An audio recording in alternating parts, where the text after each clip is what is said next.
Hello and welcome to another session of EQ Smart. I'm Natalie and I'm speaking to you today from our Johannesburg offices.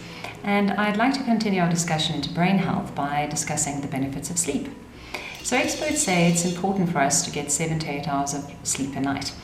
Sleep is very important for general health as well as your well-being, and it even improves your physical appearance. Sleep is also very good for your cardiovascular system, and it reduces stress, inflammation, as well as depression. And it's also very good for your brain. If you sleep enough, it greatly improves your memory, your ability to learn, as well as your alertness during the day.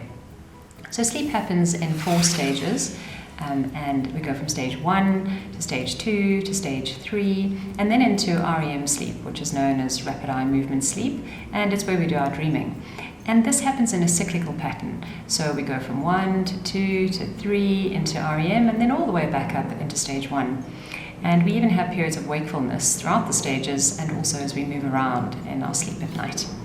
So I'd like to give you some tips and hints about how you can improve your sleep in order to ensure better brain health. So first, and probably most important, it's very important for you to avoid anything that emits electronic light back at you for an hour before you go to bed. So things like cell phones, laptops, computers, even TVs, all emit a light blue light which interferes with melatonin production and therefore the onset of sleep. It's also very important to develop a good bedtime schedule or sleeping schedule. So they say that it's important for us to go to bed at the same time every night and wake up at the same time every morning, including over weekends. And this greatly helps sleep maintenance as well as the onset of sleep. Exercise, unsurprisingly, is also vitally important for sleep. So getting 20 to 30 minutes of exercise a day will help your sleep.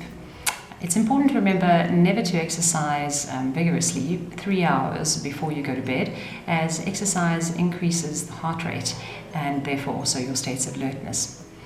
It's also very important to be mindful of your pre-bedtime eating and drinking schedule. So it's important not to drink excessively or eat excessively before going to sleep, because this will lead to discomfort, probably waking you up in the night. And similarly, if you go to bed thirsty or hungry, this will also wake you up at night. So naps can be very important for people with insomnia, daily naps, or taking naps during the day. But again, it's important to avoid these within 3 hours of going to bed. Otherwise, they will also interfere with your nightly rest. And also developing a pre-bedtime regime, something that puts into a state of relaxation, is important. So reading a good book or taking a bath or even listening to music can help you get into a nice relaxed state. So I hope this has been useful, and I look forward to speaking to you next week.